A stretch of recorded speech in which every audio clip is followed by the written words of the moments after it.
Good afternoon, everyone. Welcome to our Tuesday workout. Let's begin today with 3 rounds through of this warm-up. It's relatively short, but it should get you a little topsy-turvy. Let's go a minute on your choice of cardio machine, and then I want you to go immediately to some forward somersaults. I have 3 written down. If one makes you like blindingly dizzy, then just stick with one. If you can do multiples and kind of stick them together like that, go 1, 2, 3 all in a row and get up and you're not too bad, then go for that. And if you can build up to it, get to where you're just a little bit uncomfortable, a little bit of a stomach upset afterwards, that is okay. Don't make yourself puke, okay? So the goal is just to upset your balance and stimulate your vestibular system just a little bit, but not too much. Next, we're gonna do some PVC overhead high knee marches, right? So I got my band, I'm gonna put it around the middle of my feet, and I'm gonna have my PVC pipe in the overhead position, right? So what this does, the overhead position is designed to force me into good posture, and then I'm driving my knee up as high as I can. You should feel the higher I get my, say for this one, the higher I get my left knee, the more my right glute and hamstring activate, right? And the higher I get my right knee, the more my left glute and hamstring activate. And that in the hip flexors and the lower abdominals, as well as working on posture is the point of that drill. Next, we're gonna take our barbell and we can set up our squats if we want to already. We're just gonna work front rack stretching of your choice for 20 to 30 seconds. So some people like to walk into the rig and kind of push themselves, lean against the bar with their hands in the rack, or with the bar in the rack. And other people like to do it like at the bottom and practice getting their elbows up in the bottom if that's what their specific issue is. But whatever you do, work on the wrist, the elbow, the shoulder flexibility, and strengthen that position, because we're gonna be in it in the front squat today, all right? Last one is some warm-up reps of the front squat. I have a box set up here. You don't have to have it like this, right, if you don't want to. We have been doing box squats a lot recently, so that may feel like the right thing for you, and if it is, then great. It doesn't necessarily make it easier, especially on a set of 20 like this. And the only thing with the box is if you use it, there's not as, it is trickier to ditch when you are going to a box, even in the front squat position, because you're kind of stuck between the rack and the box, right? So just use caution if you use the box for your squats today, okay?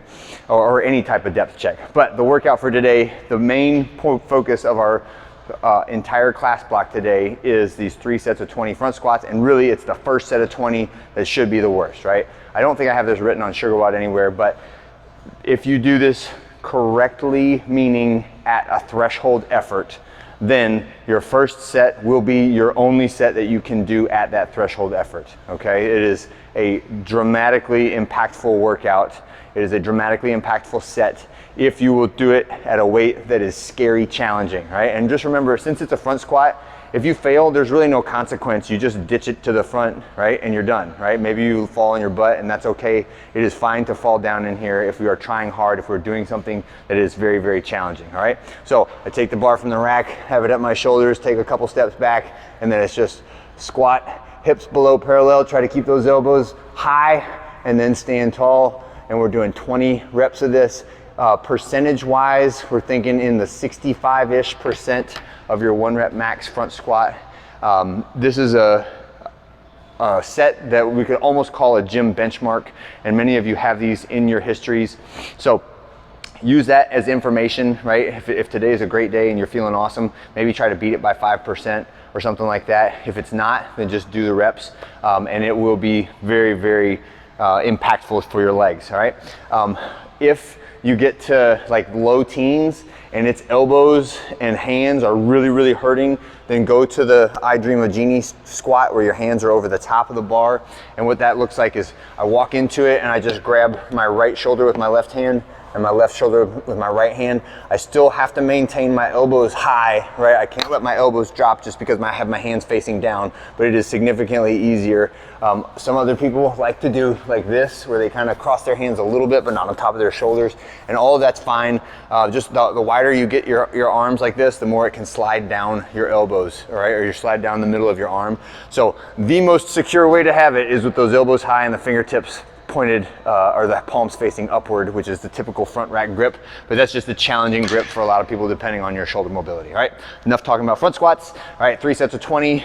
And they can go down in weight as you go through. The only thing after this is extra credit. And many people, if you do your front squats right, you might not feel like doing any extra credit at all, but try to do at least the second half, which has some core and some spine mobility work in it to it.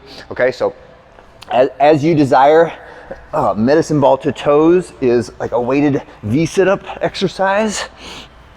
And then right into a bicycle crunch. So alternating left and right. And then right into Captain Morgan. So Captain Morgan is a side plank exercise, as well as for the groin and the inner hip adductor on the top leg and the abductor on the bottom leg. So I'm just marching back and forth, left and right. My top foot should stay in front of my bottom foot the whole time, all right? When you get through that core set, then there's some bird dogs and curl ups. These are exercises that are really good for strengthening the small muscles, the multifidi around your spine that help to brace you against impact and keep your spine, your vertebrae in line with each other. So this is the bird dog. I'm going elbow to knee and then squeezing straight out. And when I reach out with my arm, with my leg, I'm counteracting that by the tension in my abs. Next one is a curl up. So this is, I have my hands behind my back like so, to the point that it is forcing my belly away from the ground. And then I'm using my abs to neutralize my spine, or pull my shoulders up just to the neutral position. So not a sit up and not a crunch. All I'm doing is going from extended to neutral, and it should be relatively challenging when you're holding yourself up there in that neutral position, all right?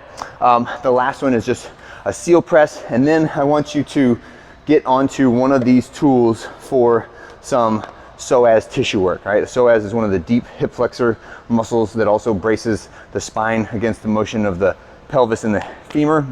So you can use any of these to get that. If you use the Pso-Rite, if you use the handle of the kettlebell or the Supernova, they all go to the same spot, which is from your belly button, like 2 inches over, 2 inches down approximately.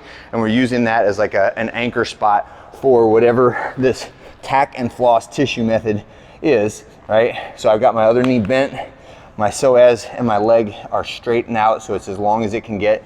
And then I'm gonna inhale through my nose, press out with those inner abdominal muscles, and then exhale down, right? And if you do it right, you'll feel a deep ache. It can be very challenging if you sneeze or laugh or cough, because those muscles, those deep muscles, are right in the way of whatever that pressure is that you're applying to it. So try to relax when you do it. But it's a very, very potent way of relieving back pain if you're recovering from some type of tweak, okay? So strong recommendation for doing these weekly just as a maintenance item, but also if you are recovering from some type of back pain, all right? That's a lot of talking for today. So most of this is accessory work, and it will be low intensity. The high intensity stuff is those 3x20 front squats, all right? Have a great one, and I'll see you guys on Wednesday.